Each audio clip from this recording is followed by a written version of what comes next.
El problema 2 de la guía 3 nuevamente habla sobre otro ciclo de Carnot, pero ahora lo que nos da es la potencia de trabajo que nos está entregando el sistema. Nos dice, las siguientes máquinas térmicas desarrollan una potencia de 80.000 kilowatts, que son 80 megawatts.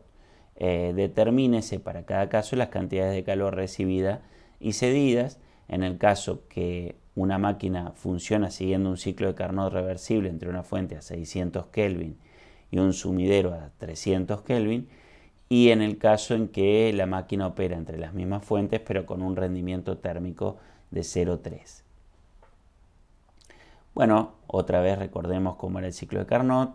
Básicamente era una expansión isotérmica seguida de una expansión adiabática, luego seguida de una compresión isotérmica y seguida de una compresión adiabática, donde en la expansión isotérmica y en la compresión isotérmica el sistema gana calor y pierde calor respectivamente. Otra vez, al igual que en el problema 1, lo que vamos a hacer es uso de la expresión a la que llegó Carnot, es decir, que el cociente entre el calor que se cede a la fuente fría y el calor que se toma, que el sistema toma de la fuente caliente, es igual al cociente entre las temperaturas, entre la temperatura de la fuente fría y la temperatura de la fuente caliente. Si el problema nos dice que el sistema entrega 80 megawatts de potencia como trabajo útil, y que las temperaturas de la fuente fría y de la fuente caliente son 300 y 600 Kelvin, lo que podemos hacer es despejar el calor que se cede a la fuente fría en función del calor que se toma de la fuente caliente. Y como vemos, el calor que se cede a la fuente fría es un medio del calor que se toma de la fuente caliente. El otro medio son los 80 megawatts que entrega el sistema como trabajo útil. Por lo tanto, el trabajo, dijimos que era 80 megawatts y que esto es igual a el calor que se toma de la fuente caliente menos la mitad del calor que se toma de la fuente fría, de la fuente caliente, que es básicamente lo que se cede a la fuente fría. Por lo tanto, el calor total que se toma desde la fuente caliente es de 160 megawatts. Y el calor que se cede a la fuente fría es de 80 megawatts. ¿Sí? Y esto es lógico porque ustedes lo que ven acá en el nodo es que básicamente se toma 160 y la mitad se convierte en trabajo útil y la otra mitad se cede a la fuente fría. En el ítem B hay una forma rara en que está escrito el ítem B, que ahora lo vamos a ver, pero básicamente lo que tenemos es la eficiencia térmica, ¿sí?, del ciclo. Si sabemos que la eficiencia térmica es 0,3 y la eficiencia térmica es el trabajo útil respecto del calor que se toma de la fuente caliente, lo que podemos decir es que si mantenemos la potencia entregada, es decir, mantenemos este valor, el de W, lo que podemos hacer es despejar el calor que se toma desde la fuente caliente respecto de la potencia que se entrega, sabiendo que la eficiencia es de 0,3. Por lo tanto, QH nos quedaría igual al trabajo que se cede dividido 0,3.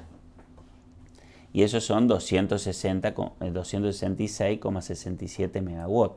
Obviamente, la diferencia entre 266,67 megawatts y 80 megawatts, que son los que se entregan como trabajo útil, es el calor que se cede a la fuente fría. Es importante entender que si se mantiene el trabajo útil que entrega el ciclo, necesariamente las temperaturas de las fuentes térmicas tuvieron que cambiar para que la eficiencia nos diera 0,3, ¿sí?, y para que se mantenga la potencia útil entregada por el ciclo, ¿sí?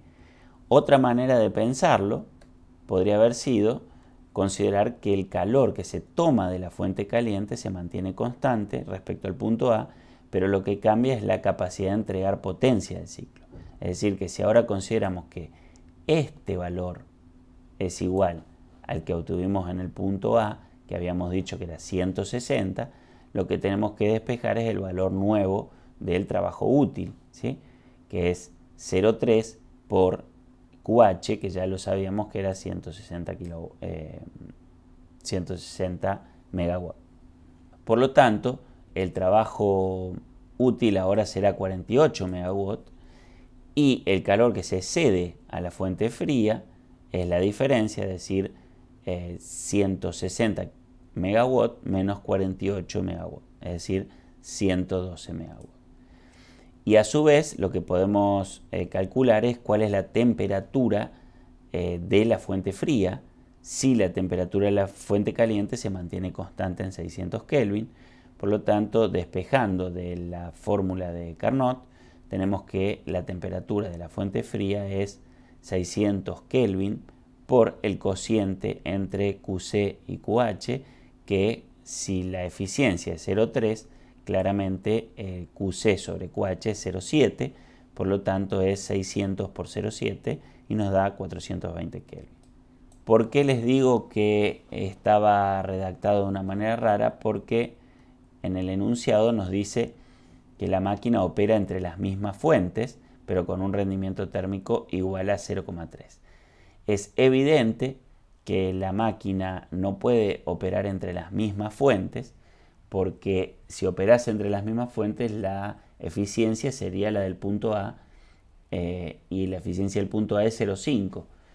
Sin embargo, acá la eficiencia es de 0,3 y acá queda claramente demostrado que la eficiencia solo depende del cociente entre la temperatura de la fuente fría y de la fuente caliente, es decir, que si da 0,3 necesariamente están más cerca las temperaturas de la fuente fría y de la fuente caliente.